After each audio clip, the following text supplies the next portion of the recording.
ప్రార్థించుకుము. మహాగణుడును మహోన్నతుడును సర్వశక్తి మిక్కిలి కనికరం కలిగిన ప్రభువా, ఈ దినం 30 నిమిషాల పాటు పక్షపడబోతుండగా మాతో అందరితో కూడా మీరు మాట్లాడండి. నీ వాక్యం బ్రతికించేది, బాధలు నెమ్మదించేది. ఇట్టి నీ వాకు చేత అందరితో మీరు మాట్లాడి వారి హృదయంలోని పరిశుద్ధాత్మ కార్యం చేయమని, వాక్యం అందరూ దేవుడు ఫలించడానికి సహాయం దయచేసి మహిమ ఘనత ప్రభావాలు మీరే పొందమని యేసు దివ్యనామములో అడిగి వేడుకుంటున్నాం తండ్రి, ఆమేన్.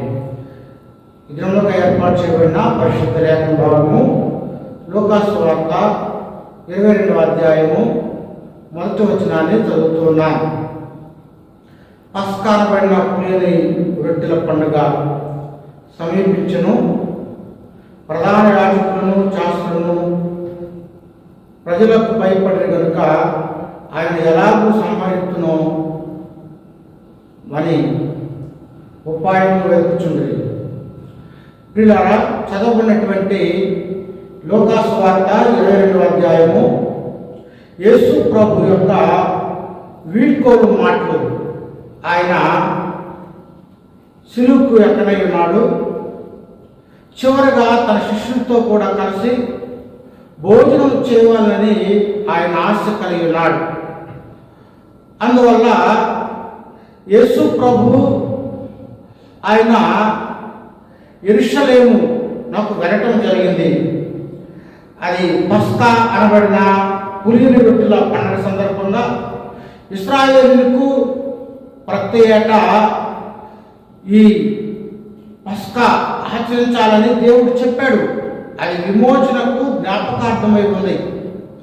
ప్రతి యూదుడు లేదా ఇశ్రాయేలీయులు తప్పక యెరూషలేమునకు వెళ్ళాలి. యేసు ప్రభు కూడా ఆయన యూదుడు, దైవ సంబుద్ధుడైన యాజకుడు.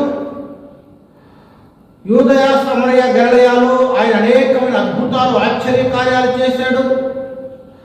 అందువల్ల ధర్మశాస్త్రం నెరవేర్చడానికై ఆయన పులియని రొట్టెల ఆ యొక్క పస్కా పండుగను ఆచరించేటువంటి వాడుగా ఉన్నాడు. ఆయన యూదయ సమరయ గలిలయలో అనేకమైన అద్భుతాలు చేశాడు. మరలా యేసు ప్రభువును వారందరూ కూడా చూడాలని ఆశపడుతున్నారు. పండుగ సందర్భంగా పాలస్తీనా దేశం అంతటి నుండి యెరూషలేముకు వస్తారు. వారి యొక్క నిరీక్షణ యేసు చూడాలని ఆశ కలిగినటువంటి వారుగా ఉన్నారు. అందువల్ల అనేక మంది యెరూషలేమునకు వచ్చి ఉండి యేసు ప్రభును చూడాలనేటువంటి ఆశ కూడా వారిలో ఉంది. కానీ 2వ వచనంలో యేసు ప్రభువును ఎలా అప్పగించాలని శాస్త్రులు, పరిసయ్యులు, సద్దుకాయులు, ప్రధాన యాజకులు వారందరూ కూడా యేసును చంపాలని చూస్తున్నారు. కానీ ఈ పండుగలో అనేక మంది వచ్చినారు. ఎలా చంపాలి? ఒకవేళ చంపితే పండగలో అలరైపోద్దాం కదా. బైబిల్ చెబుతుంది, ప్రజలకు భయపడి. వీరందరూ కూడా ప్రజలకు భయపడ్డారు. కానీ మెస్సయ్య, దేవుని కుమారుడు, రక్షకుడు యేసుక్రీస్తు నాకు వారు భయపడ్డటువంటి వారు కాదు. బైబిల్ ఎలా సెలవుస్తుంది? 2వ వచనంలో ప్రధాన యాజకును, శాస్త్రులను ప్రజలకు భయపడి, కానీ దేవుడికి భయపడతల యేసుక్రీస్తుకు. అంతలో 12 మంది శిష్యులు సంఖ్యలో చేరిన ఇస్కరియోతు అనబడిన యూదాలో సాతానుడు ప్రవేశించి ఉన్నాడు. అంటే 12 మంది శిష్యుల్లో ఒకడు సాతానుడు వాడుకునేటువంటి వాడుగా ఉన్నాడు. క్రీస్తునందు ప్రియులారా, సాతానుడు యేసు ప్రభువుకు శత్రువు అని చెప్పాలా? ఎందుకు? యేసు ప్రభువునే ఈ సాతాను శోధించినటువంటిదిగా ఉంది. యోధ అంటే అర్థం ఏంటంటే స్థుతి అని అర్థం. పేరు బాగానే ఉంది. ఇస్కరియోతు అనేటువంటిది అతని ఇంటి పేరు. ఇతడు పాలస్తీనాలో దక్షిణ యోదయకు కెరియోతు అనేటువంటి ప్రాంతానికి లేదా నగరానికి చెందినటువంటి వాడని అర్థం కావచ్చు. అప్పగించింది ఎవరో కాదు, యేసు ప్రభు యొక్క శిష్యుడే. ఇస్కరియోతు అనే పేరు సికారియాస్ అనే పదంలో నుండి వచ్చింది. ఈ సికారియోస్ అంటే అర్థం ఏంటంటే హంతకుడు. యోధా అంటే స్థుతి, ఇస్కరియోత్ అంటే హంతకుడు. యేసు ప్రభును 3 సంవత్సరాలు వెంబడించాడు, కానీ తన జీవితంలో మార్పు అనేటువంటిది రాలేదు. యేసును వెంబడిస్తున్నప్పుడు ఆయన అనేకమైన అద్భుతాలు, ఆశ్చర్యకార్యాలు, సూచక్రియలు, మాత్రమైనటువంటి బాధను యేసు ప్రభు ఎంతగానో చేశాడు. ఒక్కసారిగా 5,000 మందికి ఆహారం పెట్టేసరికి ఈ యోధ అనుకుని ఉంటాడు, యేసు ప్రభు గొప్పవాడు, ఆయన అనుసరించడం వల్ల మనం గొప్పవారంగా ఉంటాం ఈ లోకంలో అనుకున్నాడు. అంతేకాకుండా గొప్ప పదవి ఏదన్నా వస్తుంది అనుకున్నాడేమో యేసు ప్రభుని వెంబడించడం ద్వారా. కానీ యోధ ఆశించినటువంటి ఆ హోదా, ఆ అనుకున్న ఎక్స్పెక్టేషన్ యేసు ప్రభులో కనబడి ఉండలేదు. అందువల్ల ఈయన వెంబడించినా కానీ భౌతికంగా ఎలాంటి ప్రయోజనం నాకు కలగట్లేదు అనుకుని ఎలా బెనిఫిట్ పొందాలా యేసు ప్రభు ద్వారా అనుకున్నాడు. అందువల్ల ఆయన దురాశపరుడు, బైబిల్ దొంగ అని చెబుతుంది, అతను అద్దరికి వెళ్ళిపోయిన వాడని చెబుతుంది, ఇటు మోసగాడని బైబిల్ చెబుతుంది. కనుక యేసు ప్రభును మోసం చేయడానికి, కనుక గురువుకే పంగనామాలు పెట్టడానికి కూడా యోధ వెనుకానటువంటి వాడు కాదు. అందువల్ల యేసు ప్రభును వెంబడించేటువంటి యోధ బైబిల్ చెబుతుంది, యాజకులతో అధికారులతో మాట్లాడుతుండేను. వాళ్ళతో ఏం పని యోధాకు లేదు కదా, యేసు ప్రభుతోనే ఉన్నాడు. కానీ యేసు ప్రభు వ్యతిరేకంగా యాజకులతోనూ అతను మాట్లాడుతూ ఉన్నాడు. యాజకులైతే 5వ వచనంలో అందుకు వారు సంతోషించి వారికి ద్రవ్యం ఇచ్చి సమ్మతించి డబ్బులు 30 వెండి నాణ్యాలు ఇవ్వటం జరిగింది. క్రీస్తునందు ప్రియులారా, ఈ 30 వెండి నాణ్యాలు అనేవి అవి ఒక బానిసకు ఇచ్చేటువంటి డబ్బు. యేసు ప్రభువును అప్పగించాడు బానిసగా. ఎలాగైతే అమ్మబడతారో ఆ వెండి నాణ్యాలకు, అలాగే యేసు ప్రభువును బానిసలాగా అమ్మివేసినటువంటి వాడుగా ఉన్నాడు. ఈ విధంగా యేసు ప్రభు అమ్మివేసినప్పుడు తగిన సమయం కొరకు ఎదురు చూశాడు. యేసు ప్రభుతో ఉన్నాడు, కానీ ఆయన యేసు ప్రభు యొక్క సుగుణాలు అలవర్చుకోలేదు. కానీ యేసు ప్రభుని ఎలాగ అప్పగించుదామని తగు సమయం కొరకు అతడు ఎదురు చూస్తున్నాడు. ఎందుకంటే అతను మోసగాడు, అతను సాతానుంది ఆ దరికి వెళ్ళిపోయినటువంటి వాడుగా ఉన్నాడు. 7వ వచనంలో యేసు ప్రభు తన చివరి కోరిక వారందరితో కూడా కలిసి పస్కా భుజించాలనేటువంటి ఆశ ఆయనలో ఉంది. ఎందుకంటే ఆ విందులో, భోజనంలో పాల్పంపుడు చేత యేసు ప్రభు ఆనందించాలనుకున్నాడు.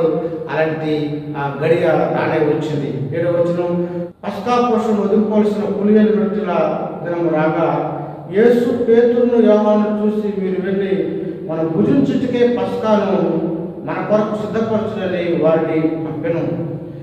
యేసు ప్రభు పస్కా భోజనం చేయాలని యోహాను పేతురును చూసి, మీరు వెళ్ళి పస్కాను సిద్ధపరచమని చెప్పినాడు. అనగా యేసు ప్రభు సమస్తం కూడా సిద్ధపాటు కలిగినటువంటి వాడుగా మనం చూస్తాం. ఎక్కడ సిద్ధపరచాలి? 10వ వచనంలో, ఆయన ఇదిగో మీరు పట్టణంలో ప్రవేశించినప్పుడు నీళ్లకుండా మోసుకొని పోవచ్చున్న ఒకడు మీకు ఎదురుగా వచ్చును, అతడు ప్రవేశించడానికి అతని వెంట వెళ్ళి. ఎక్కడికి వెళ్ళాలంటే మీరు నీళ్లకొండ మోయించున్నవాడు మీకు కనబడతాడు. సామాన్యంగా నీళ్లకొండను ఎవరు మోస్తారు? పురుషులు మోస్తారా, స్త్రీలు మోస్తారా? స్త్రీలు మోస్తారు. కానీ దానికి వ్యతిరేకంగా గుర్తుపట్టేటట్టుగా పేతురు, యోహానులు నీళ్లకొండ మోయించున్నటువంటి వాడు మీకు కనబడతాడు. అతని వెంబడి మీరు వెళ్ళండి అని ప్రభువు చెప్తూ ఉన్నాడు.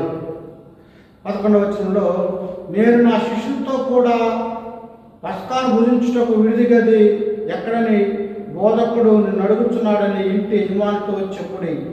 అతడు సామాగ్రి గల గొప్ప మేడగది మీకు చూపించును, అక్కడ సిద్ధపరచులని వారితో చెప్పెను. గొప్ప మేడగది సిద్ధపరిచేటువంటి వారుగా క్రీస్తునందు ప్రియులార సమస్తమును కూడా ప్రభు ముందుగానే ఆయన ఏర్పాటు చేస్తున్నాడు. అందువల్ల ఆ గొప్ప మేడగదిలో శిష్యులతో కూడా కలిసి ఆయన పస్కాను భుజించినటువంటి వాడుగా మనం చూస్తున్నాం. యేసు ప్రభుకు ఎక్కడ కూడా గృహం లేదు.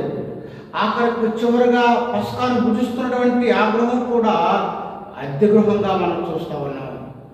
ఈ లోకంలో యేసు ప్రభు ఏమి లేనిటువంటి వాడుగా ఉన్నాడు, కానీ మనందరి కొరకు ఆయన పరలోకాన్ని సిద్ధపరిచినటువంటి వాడుగా, మనందరి కొరకు దరిద్రుడిగా ఈ లోకానికి వచ్చాడు, మనందరికి ఔషధవంతులుగా చేసేటువంటి గొప్ప ప్రభుగా మనం యేసు ప్రభువును చూస్తూ ఉన్నాం. కనుక పిల్లరా, ఆ మేడగదిలో యేసు ప్రభు శిష్యులందరితో కూడా కలిసి చివరి పస్కాను భుజించినటువంటి వాడుగా, ఆ పస్కాలో ఆయన ఏ జంతువును లేదా పశువును వధించినట్టుగా లేదు, కానీ తానే పస్కా పశువుగా బలై ఉన్నాడు. కనుక యేసు ప్రభు అందరితో కూడా కలిసి పస్కా విందులో వార్పు పొందినటువంటి వాడు ఉన్నాడు. భాగము లూకా సువార్త 22వ అధ్యాయము 14-15 వచనాలు చదువు పిదప ప్రార్థనతో ముందుకు వెళ్దాం. ఆ గడియ వచ్చినప్పుడు ఆయనతో కూడా అపోస్తులను పంక్తిని కూర్చుండిరి. అప్పుడు ఆయన, నేను శ్రమ పడక మునుపు మీతో కూడా ఈ పస్కాను భుజింపవలనని మిక్కిలి ఆశ. చదివినటువంటి లేఖన భాగంలో ప్రభు అయిన యేసుక్రీస్తు ఆఖరి దినాల్లో ఆయన తన శిష్యులతో కూడా కలిసి ఒక ఆశ ఆయనలో ఉంది. అదేమిటంటే, ఆయన శ్రమ పడక ముందు పస్కాను భుజించవలనని. పస్కా అంటే దేవుని బిడ్డలైన ఆ యూద జనాంగానికి గొప్ప విడుదల పండగ పస్కా అనేది. యూదులకుండా పండగలన్నింటిలో కూడా ఉన్నతమైనటువంటి గొప్ప పండగ ఏదైనా ఉందంటే అది పస్కా పండగే.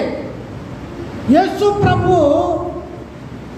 ఆయన ఆఖరి దినాన వారితో కూడా కలిసి ఆ విందులో, పస్కా విందులో పాలు పంపులు పొందాలనేటువంటి ఆశ ఆయనకు ఉంది.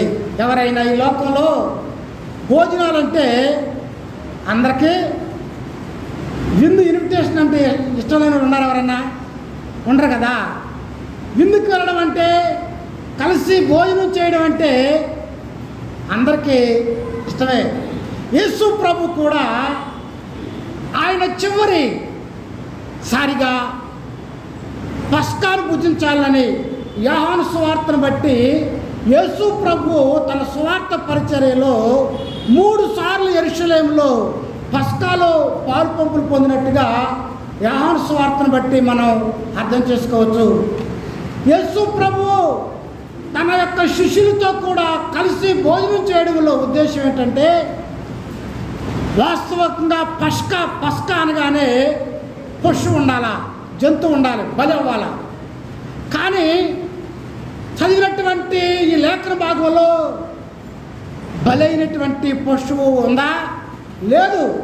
అనగా యేసు ప్రభు ఆయనే పస్కా బలి పశువుగా ఆయన బలి కాబోతున్నాడు. ఇది యేసు ప్రభు యొక్క చివరి భోజనము.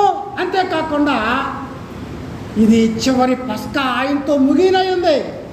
ఎందుకంటే యేసు ప్రభువే తానే పశువుగా, గొర్రెగా ఆయన బలి కాబోతున్నాడు కనుక ఇక పస్కా పశువుతో పని లేదు. అందరితో కూడా కలిసి ఆయన గొప్ప పండగ ప్రియులారా విడుదల గురించినటువంటి ఆ ఉత్సవం జరుపుకోవాలనుకుంటున్నాడు విందులో. ఎందుకంటే ఆ పస్కా అనేటువంటిది వారికి గొప్ప విడుదల, విమోచన, రక్షణ కార్యం. ఇశ్రాయేలీలు బానిసత్వం నుండి విమోచించబడి ఒక ఉన్నతమైనటువంటి ఆ దేశంలోనికి వెళ్ళడమే ఆ గుర్తుగా, ఆ పస్కాను విడుదలకు గుర్తుగా వారు జరుపుకుంటున్నారు. ఇప్పుడు యేసుక్రీస్తు కూడా సర్వ మానవాళి విమోచనార్థమై ఆయన పస్కా పశువుగా బలి కాబోతున్నాడు కనుక ఆయన విమోచన, ఆయన గొప్ప విందు చేసినటువంటి వాడుగా ఉన్నాడు. ఆయన విందులో పాలు పంపులు పొందినటువంటి వాడుగా మనము చూస్తూ ఉన్నాం. క్రీస్తునందు ప్రియాదులారా, ఈ కమ్యూనియన్ ప్రభు భోజనము దేనికి గుర్తుగా ఉందంటే విడుదలకు గుర్తుగా ఉన్నదనేటువంటిది వాస్తవం. ఇది విడుదల గుర్తు మాత్రమే కాదు, ఈ ప్రభు భోజనం అనేటువంటిది ఆయన మరణించి లేచినటువంటి వాడుగా మనం చూస్తూ ఉన్నాం. క్రీస్తునందు ప్రియులారా, యేసు ప్రభు మరణించినప్పుడు ఆయన లేచాడు. ఈ లోకంలో అందరి సమాధులు కూడా లోపల ఎముకలన్నా దొరుకుతాయి. ఎందుకంటే సైన్స్ ప్రకారం ఎముకలు కైటి నిర్మితాలు కొంతకాలం ఉంటాయి. కానీ యేసు ప్రభు సమాధి అది ఖాళీగా ఉంది. ఆ ఖాళీ సమాధి ఏం చూపిస్తుందంటే అది పునరుద్ధానానికి గుర్తుగా ఉంది. ఈ లోకంలో చాలామంది చనిపోయి లేచారు. యేసు ప్రభు కూడా అనేక మంది లేపాడు. ఆయన యాయిరు కుమార్తె లేపాడు, చనిపోయినటువంటి లాజరు లేపాడు, యెతూరాలి కుమారుడు లేపాడు. వారు లేచారు కానీ మరలా ఏమైపోయిన వాళ్ళు చచ్చిపోయారు. లేచారు, మరలా మరణించారు. కానీ ఒకే ఒక వ్యక్తి చనిపోయాడు. చనిపోయిన తర్వాత ఆయన మరలా తిరిగి లేచాడు. అంటే యేసు ప్రభు ఒక్కడే ఈ భూమి మీద చనిపోయి తిరిగి లేచి మరలా జీవిస్తూ ఉన్నాడు. అంటే అర్థం ఏంటి? ఆయన సజీవుడు. ఆయన సజీవుడు కాబట్టి ఆయన పునరుద్ధానుడై ఉన్నాడు. ఆయన పునరుద్ధానుడు కాబట్టి ఆయన నిత్యము జీవించేటువంటి వాడు ఉన్నాడని మనము జ్ఞాపకం చేసుకోవాలి. క్రీస్తునందు ప్రియులారా, ఈ వచనం చదువుతూ మనం ముందుకెళ్దాము. మత్తయి సువార్త 28వ అధ్యాయము 2వ వచనం చూద్దాము. ఇదిగో ప్రభువు దూత పరలోకంలో నుండి దిగివచ్చి రాయి పొర్లించి దాని మీద కూర్చుండెను. అప్పుడు మహాభూకంపము కలిగెను. ఆ దూత స్వరూపము మెరుపు వలె ఉండెను. అతని వస్త్రము హిమమంత చల్లగా ఉండెను. అతనికి భయపట్టు వలన కావలి వారు వరికి చచ్చిన వారి వలె ఉండిరే. చాలు పిల్లరా, యేసు ప్రభు ఆదివారపు తెల్లవారుజామున లేచాడు. ఆయన పునరుద్ధానుడయ్యాడు. పరలోకము నుండి దూత ఎప్పుడైతే వచ్చిందో బైబిల్ చెబుతుంది, రాయిని పొర్లించి, రాయిని ఎవరు తీసేశారు? అమ్మా ఎవరు? దూత. ఈ మత్తయి సువార్తను బట్టి వాస్తవికంగా ఆ రాయి తీయాలంటే 6 నుండి 10 మంది మనుషులు కావాలా? ఎంతమంది కావాలి? 6 నుండి 10 మంది అయితే కానీ ఆ సమాధి ద్వారం ముందు ఉన్నటువంటి రాయిను తీసేయలేరు. దేవదూత పరలోకంలో నుండి దిగివచ్చి మంది చేయాల్సినటువంటి దాన్ని ఆ దేవదూత తొలగించింది. ఎప్పుడైతే తొలగించిందో యేసు ప్రభు పునరుద్ధానుడై వచ్చాడు. అంతేకాదు బైబిల్ చెబుతుంది, అక్కడ ఉన్నటువంటి కావలి వారు ఏమయ్యారు? చచ్చిన వారి వలె పడిపోయారు. అద్భుతం కదా. సైనికులు మామూలుగా చాలా పవర్ఫుల్, రోమా సైనికులు చాలా శక్తివంతమైనటువంటి వారు. అయితే ఏమి, దేవదూతను చూడగానే వారందరూ కూడా ఏమైపోయారంటే చచ్చిన వాళ్ళ వలె. యేసు ప్రభు యొక్క పునరుద్ధానపులో ఆయన శక్తి ప్రదర్శించకుండానే, ఆయన బయటికి రావటంలోనే వారు చనిపోయినటువంటి వారుగా, ఆ శక్తిహీనులుగా అయిపోయినట్టుగా మనం చూస్తున్నాం. ప్రియులారా, ఈ ప్రభు యొక్క భోజనం ఏమి చూపిస్తుందంటే ఆయన పునరుద్ధానపు శక్తిని, విజయాన్ని, విక్టరీని చూపిస్తూ ఉంది. అనగా ఆయన చనిపోయినటువంటి వాడు కాదు. ప్రపంచంలో చాలా మతాలు ఉన్నాయి. హిందూయిజం, సిక్కిజం, జైనిజం, బుద్ధిజం, జొరాస్ట్రిజం అన్ని ఇజాలే. కానీ నేను అనుకుంటాను ఏది నిజం కాదు. బట్ అన్నింటిలోకి డిఫరెంట్ రిలీజియన్ ఇది క్రిస్టియానిటీ. చూసారా, అన్ని హిందూయిజం, అన్ని యజం యజం యజం యజం అని వస్తుంది చివరిలో. కానీ క్రైస్తవ్యం మాత్రం డిఫరెంట్, ఇస్ ఎ క్రిస్టియానిటీ. అన్ని మతాలు కూడా వారు బోధించినటువంటి, స్థాపించినటువంటి ఆ నాయకుల యొక్క బోధల మీద ఆధారపడి ఉంటాయి. Every religion depend on teachings of the founders of the religion. యేసు క్రీస్తు యొక్క స్థాపించినటువంటి, ఆయన ద్వారా ఏర్పడినటువంటి ఈ క్రైస్తవ్యం అయితే పునరుద్ధానం మీద ఆధారపడింది. హల్లెలూయా. ఆ పునరుద్ధానం కూడా యేసు క్రీస్తు లేచిన దాన్ని బట్టి అది ఆధారం. అనగా ఆ ఖాళీ సమాధి ఆయన విజయానికి గుర్తుగా ఉంది. క్రీస్తునందు ప్రియ దేవులారా, ఆ దేవదూత ఏమంటుందో చూద్దాము. 6వ వచనం చదువుదాం. 28:6 మత్తయి సువార్త.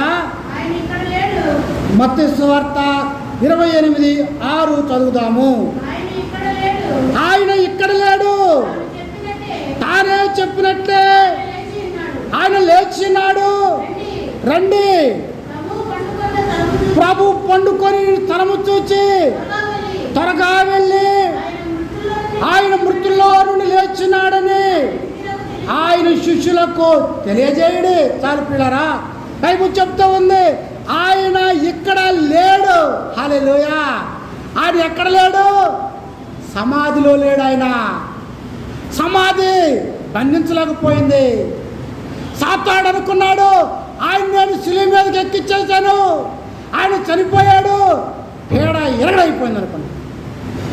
అంతేనా? చచ్చిపోగానే ఏమనుకుంటాం మనం? పోయాడు అనుకుంటాం. గేమ్ ఓవర్ అంటారంతే. గేమ్ ఓవర్ అంటే ఏంటి? మన జీవితం ఒక ఆట లాంటిది. Our life is a game. చచ్చిపోయాడు అనుకో ఏమంటాం? అయిపోయింది రాడి పని, పోయాడు అనుకుంటాం. జీసస్ యేసు గేమ్ అయిపోలా, స్టార్ట్ అయింది మళ్ళీ. రోమా సైనికులు, ఆయన అప్పగించిన ప్రధాన యాజకులు, శాస్త్రులు, పరిచయులు, సద్దుకాయలు, జరోతీలు, హెరోదీలు వాళ్ళందరూ అనుకున్నారు గేమ్ ఓవర్, యేసు ప్రభు అయిపోయాడు. సాతాను అనుకుంది చనిపోయాడు, నేనే గెలిచాను అని. క్రీస్తునందు ప్రియులారా, యేసు ప్రభు ఆయన చనిపోయినవాడు కాదు. ఆయన చనిపోయి ఉంటే మనం నేడు ఆయన శరీరంలో, రక్తంలో పాలు పంపులు పొందవలసిన అవసరము లేదు. ఆయన సజీవుడు, మరణాన్ని తిరిగి లేచిన వాడు. అందుకని ఆ పునరుద్ధానానికి గుర్తుగా మనమందరము కూడా ఆయన శరీర రక్త మాంసాల్లో పాలు పంపులు పొందుతున్నాం.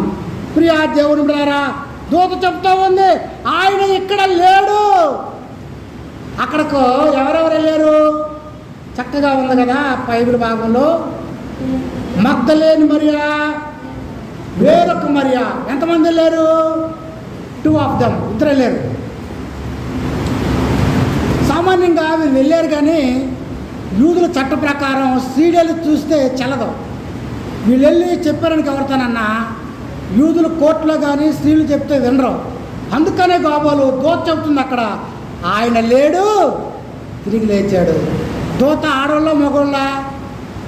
ఏమ్మా, మేలా ఫీమేలా దూత? ఫీమేల్ అన్నవారు ఆడోళ్ళ, మగోళ్ళ దూత? దూతలో మగోళ్ళు. ఆనాడు యోధా చట్ట ప్రకారం ఒకవేళ స్త్రీలల్ని మేము చూసామన్నారు అనుకో, ఇక్కడ దూత చెబుతుంది వీళ్ళకు. ఇప్పుడు వీళ్ళు వెళ్ళి ఏం చెబుతారు? ఇదిగో మాతో దూత చెప్పింది. It is true. యూదుల నమ్మకం ప్రకారం పురుషులు చెప్పాలి కనుక ఈ మత్తయి సువార్త ప్రకారము దూత చెబుతా ఉంది. దూత ఏమంటుందంటే, ఆయన ఇక్కడ లేడు. ఎవరు చెబుతున్నారు సాక్ష్యము ఇక్కడ? అమ్మా, సాక్ష్యం ఎవరు చెబుతున్నారు? దేవదూత చెబుతా ఉంది, ఆయన ఇక్కడ లేడు. సామాన్యంగా యూదులు చనిపోయిన తర్వాత 3 రోజుల వరకు వారి ఆత్మ ఆ సమాధి చుట్టూ తిరుగుతూ ఉంటుందని, 3వ దినం తర్వాత ఆత్మ వెళ్ళిపోద్దని నమ్మకం. మన క్రైస్తవులం కూడా చనిపోయిన 3వ రోజున ఏం చేస్తారు? కూటం పెడతారా? క్రైస్తవులు కూడా అంతేగా, చనిపోయిన 3వ రోజున ఏం చేస్తారు? కూటం పెడతారు. అలాగే యూదులు కూడా 3వ దినాన ఆత్మ ఉంటుందని వారి నమ్మిక. అందుకనే మగ్దలేని మరియా, వేరొక మరియా పెందల కాడనే లేచి యేసు ప్రభు దగ్గరకు ఆ సుగంధ ద్రవ్యాలు తీసుకొని ఆయన శరీరాన్ని అభిషేకం చేయడానికి వారు వచ్చారు. ఇలా వచ్చింది ఇద్దరే. అది ఎలా తీసుకొద్దు, ఆ రాయిని ఎలా తొలగిద్దాం అనుకున్నారు వాళ్ళు. వారి విశ్వాసం గొప్పది, అంతేనా? వాళ్ళు అక్కడ రావడం అది వారి ఎడల, దేవుని ఎడల వారికి ఉన్న గొప్ప విశ్వాసం. వారి విశ్వాసమే వారి ఎడల గొప్ప కార్యం చేసిందని చెప్పాలా. దేవదూత చెప్తుంది, ఆయన ఇక్కడ లేడు, తాను లేచినట్టే ఆయన లేచున్నాడు, రండి వండుకున్న స్థలము చూచి. హల్లెలూయా. చూసారు, అద్భుతమైన మాటలు ఉన్నాయి ఇక్కడ. రండి, వండుకున్న స్థలము చూచి. దేవదూత రండి, కమ్ సి, చూడండి అంటే అర్థం ఏంటి? వచ్చి చూడండి.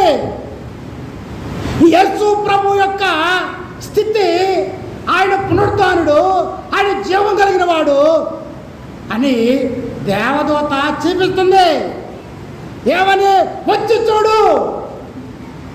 ఆ మాట మరలా చదవమ్మా. 6వ వచనము, ఆయన ఇక్కడ లేడు, తాను చెప్పినట్టే ఆయన లేచి ఉన్నాడు, రండి ప్రభు పండుకొనిన స్థలమును చూచి. వారు చూశారు. They are the eye witness of rising God. యేసు ప్రభు తిరిగి లేచడానికి వారు ప్రత్యక్ష సాక్షులు. వచ్చి చూడండి. ఆయన లేచాడంట అంట కాదు. అంటే అర్థమైంది ఏంటి? అవును కాదు, ఈయన అలాంటి దేవుడు కాదు. వచ్చి చూడు అంటే వీళ్ళు దగా లేదు, మోసం లేదు, ఆయన లేచాడు, మేము చూసాము. వాళ్ళతో దేవదూత చెప్పింది వచ్చి చూడమని. వీళ్ళు కూడా యేసు ప్రభువును ప్రత్యక్షంగా చూశారు. ఏం చూశారు? ఆయన లేచాడు. ప్రియులారా, ఈరోజు ప్రభు బలలో మన పాలు పంపులు పొందుతున్నామంటే ఆయన శరీరము, ఆయన రక్తము. ఎందుకు? ఆయన సమాధిలో లేడు, ఆయన తిరిగి లేచినటువంటి వాడుగా ఉన్నాడు. కనుకనే వచ్చి చూడండి. క్రీస్తు ప్రియులారా, ఆయన శరీరము, ఆయన రక్తము పునరుద్ధానానికి గుర్తుగా ఉంది. ఆ పునరుద్ధానంలో మనమందరము కూడా ఒక దినం పాలు పంపులు పొందబోతున్నాం. ఎందుకంటే ఆయన ఏ విధంగా అయితే చనిపోయి తిరిగి లేచాడో, అదేవిధంగా చనిపోయినటువంటి మనములు కూడా మరలా ఒక దినాన సజీవులం అవుతాము. ఆయన శరీరంలో, రక్తంలో ఎవరైతే పాల్పంపు పొందుతారో దీనిని చేయవాడు, బైబిల్ అంటుంది, నిత్య జీవము కలవాడు. వారు ఎల్లప్పుడూ బ్రతుకుతారు. ఆయన శరీరము, ఆయన రక్తం అనేటువంటిది జీవాహారం అయ్యిందని మనము జ్ఞాపకం చేసుకున్న బద్ధంగా ఉంటూ ఉన్నాం. క్రీస్తునందు ప్రియ దేవులారా, ప్రభు శరీరము ఆయన రక్తంలో మనమందరము కూడా పాలు పంపులు పొందుతున్నామంటే ఆయన పునరుద్ధానంలో మనమందరము పాలు పంపులు పొందేటువంటి వారంగా ఉంటూ ఉన్నాం. లూకాసు వార్త 22వ అధ్యాయంలోనే 19వ వచనం చదువుదాము. పిమ్మట ఆయన ఒక రొట్టె పట్టుకొని కృతజ్ఞతాస్తుతులు చెల్లించి దాన్ని విరిచి వారికిచ్చి, ఇది మీ కొరకు ఇయ్యబడుతున్న నా శరీరము, నన్ను జ్ఞాపకం చేసుకున్నటకు దీనిని చేయుడని చెప్పాను. క్రీస్తునందు ప్రియులారా, ఆయన శరీరము ఇది నన్ను జ్ఞాపకం చేసుకున్నటకై దీన్ని చేయడం చెప్పాను. ఆయన శరీరం ఏమిటి? ఆయనను జ్ఞాపకం చేసుకున్నాడు. ఎవరు జ్ఞాపకం చేసుకున్నాడు? ప్రతి ఒక్కరు కూడా ఆయనను జ్ఞాపకం చేసుకోవాలా. ఇట్ ఈజ్ ఏ పర్సనల్, వ్యక్తిగతం. ఆయన శరీరాన్ని నీవు తింటే నీవు నిత్య జీవం గలవాడు అవుతావు. ఇది నా శరీరము, ఇది మీరు చేయండి. మీరు చేయనప్పుడల్లా నన్ను జ్ఞాపకం చేసుకోండి. పిల్లారా, నన్ను జ్ఞాపకం చేసుకోమంటే అర్థం ఏంటంటే ఆయన్ను జ్ఞాపకం చేసుకుంటాం. ఆయన జ్ఞాపకం చేసుకుంటాం అంటే అర్థం ఏంటి? మనము ఆయనలో గుర్తింపు కలిగినటువంటి వారంగా ఉన్నాం. హల్లెలూయా. ఆయన శరీరంలో నువ్వు పాలు పంపులు పొందుతున్నావంటే ఆయనలో నీవు రికగ్నైజ్డ్, నీవు ఆయనలో నీవు గుర్తింపు కలిగినటువంటి వాడుగా ఉన్నాం. బైబిల్ చెబుతుంది, నన్ను నమ్మిన వారిని నేను ఎరుగుదును. చూసావా, మనందరికీ గొప్ప గొప్ప వాళ్ళు తెలుసు. మహాత్మా గాంధీ, ఇంకా చాలామంది జాతీయ నాయకులు తెలుసు. కానీ మనము వారికి తెలవకపోవచ్చు. ప్రభు అంటున్నాడు, దీన్ని చేయనప్పుడల్లా నన్ను జ్ఞాపకం చేసుకో. అనగా క్రీస్తులో మనందరికీ గుర్తింపు ఉంది. పరిశుద్ధులందరినీ ఆయన జ్ఞాపకం చేసుకోబడుతున్నాడు, జ్ఞాపకం చేసుకొని పోతున్నాడు. ప్రియులారా, ప్రభు సంధికి వచ్చావంటే you are identified by God. ఆయన శరీరంలో పాలు పొందుతున్నావంటే నువ్వు ప్రాముఖ్యమైనటువంటి వాడవు. బైబిల్ చెబుతుంది, మీరు రాజులైన యాజక సమూహము, పరిశుద్ధమైన జనంగా ఉన్నామని. చూసారా, మనమందరము రాజు బిడలము. బైబిల్ చెబుతుంది, ఎందరు ఆయన అంగీకరించరో. ఎవరండి?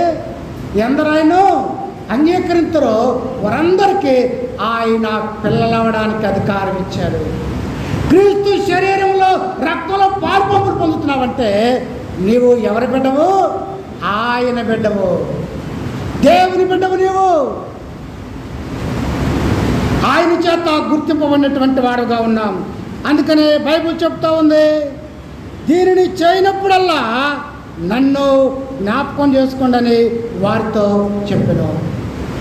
ఆయన మరణాన్ని మనమందరము కూడా జ్ఞాపకము చేసుకున్నటువంటి వారంగా, అనగా ఆయన సహవాసంలో మనము పాలు పంపులు పొందేటువంటి వారంగా ఉన్నామని జ్ఞాపకం చేసుకోవాలి. పిల్లరా, it is symbol of family.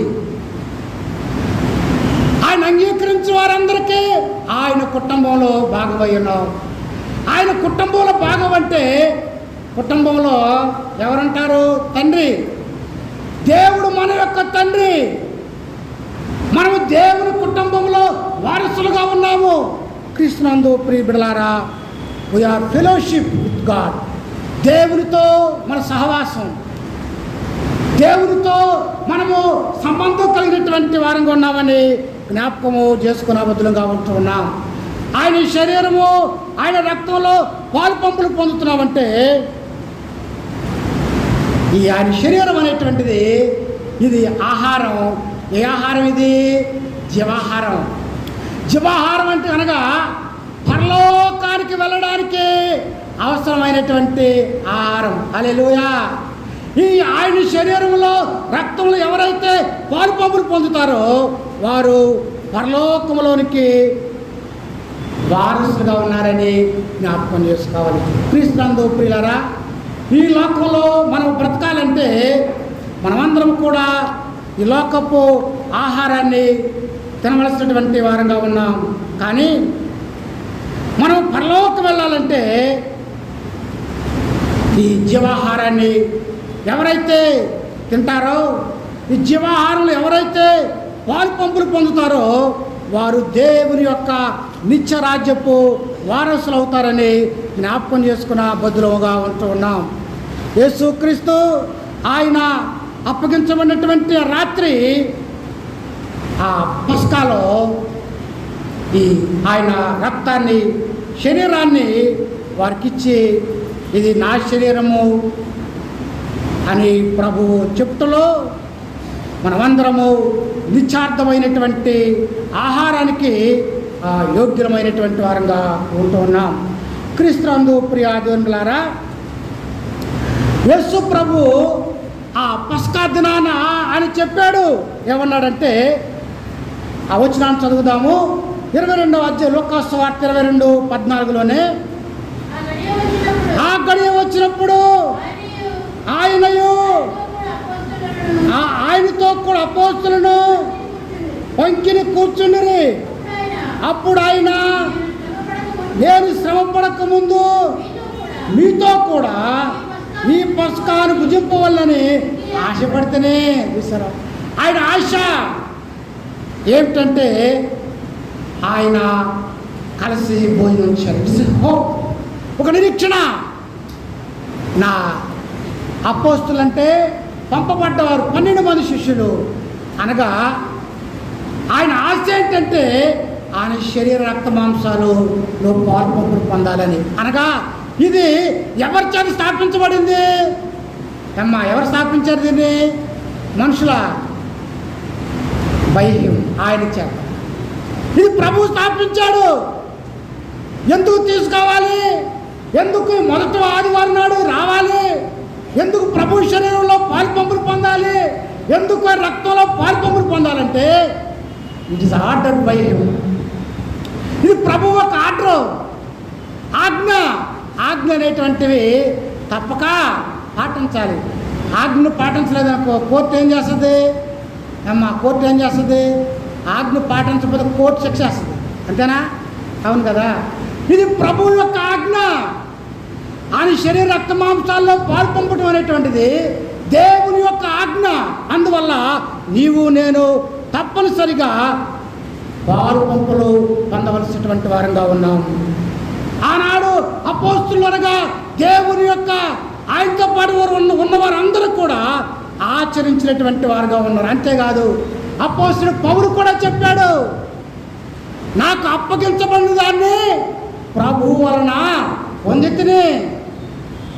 వాస్తవంగా ప్రభు ద్వారా పొందడానికి పౌలు యేసు ప్రభు ఉన్నప్పుడు పౌలు సేవ చేశాడా? చేయలేదుగా. ఆయనను పరలోక దర్శనాన్ని చూశాడు. ఆయన దర్శనంలో ఆయనకు ఆయన శరీర రక్త మాంసాల్లో పాలు పంపులు పొందాలని దేవుడు ఆయనతో మాట్లాడినటువంటి వాడు ఉన్నాడు కనుక ప్రభు వల్ల నేను పొందాను. యేసుక్రీస్తు స్థాపించాడు. అపోస్తలుడు పౌలుకు అప్పగించబడింది. మనమందరం కూడా ఆయన శరీర రక్త మాంసాల్లో జ్ఞాపకము చేసుకుంటూ ఆయనలో శరీర మాంసాల్లో మనం పాల్పంపులు పొందాలి. అలాగే ప్రియులారా, బైబిల్ చెబుతుంది ప్రభువును జ్ఞాపకం చేసుకునడము, ఆయన శరీర రక్త మాంసాల్లో పాలు పంపులు పొందడం అనేటువంటిది. ఎవరిని జ్ఞాపకం చేసుకున్నాము? ప్రభువును జ్ఞాపకము చేసుకున్నటువంటి వారంగా ఉన్నామని మనం జ్ఞాపకం చేసుకోవాలి. ప్రియులారా, చివరిగా ఈ వచనం చదువుకుని ముగించుకుందాము. యోహాను సువార్త 6:54 చదువుదాం. యోహాను సువార్త 6:54 చదువుదాము. నా శరీరము తిని నా రక్తము త్రాగువాడే నిత్య జీవం గలవాడు, అంత్య దినమున నేను వాణ్ణి లేపుదును. చాలు పిల్లరా, ఆయన శరీరములో రక్తములో పాలు పంపులు పొందువాడే అంత్య దినాన వాళ్ళు లేపబడతారు. అనగా ఆయన శరీర రక్త మాంసాల్లో పాలు పంపులు పొందేటువంటి వారు వారు మరణించేటువంటి వారు కాదు, వారు జీవము గలవారు, వారు ఎల్లప్పుడూ కూడా బ్రతుకుతారు. చూసారా, ఎల్లప్పుడూ బ్రతుకుతారు అనగా వారికి మరణం అనేటువంటిది లేదు. యేసు ప్రభు ఇప్పటికీ జీవిస్తున్నాడు. ఆయన పరలోకంలో నీ కొరకు నా కొరకు ఆయన ప్రార్థన విజ్ఞాపన ఇప్పటికీ ఆయన సేవ చేస్తున్నాడు మన అందరి కొరకై. అలాగనే యేసు ప్రభు ఎలాగైతే సజీవుడిగా ఉన్నాడో ఆయన శరీర రక్త మాంసాలు పాల్పో మనము కూడా ఎల్లప్పుడూ సజీవంగా ఎల్లప్పుడూ బ్రతుకుతాము, జీవిస్తాము. అందుకొరకే ఆయన శరీరంలో మనము పాలు పంపుల బద్దులమై ఉంటున్నాం. దేవుడి మాటలు దీవించును గాక. ఆమేన్. తల వంచండి, ప్రార్థన చేసుకుందాము. ఆయన శరీరం తిని రక్తం త్రాగువాడే నిత్య జీవం గలవాడు. ఆయన శరీరం రక్తం అనేవి విజయానికి గుర్తుగా ఉంది, ఆయన పునరుత్థానానికి గుర్తుగా ఉంది, ఇది నిత్య జీవానికి గుర్తుగా ఉంది. ప్రియాదేవుడా,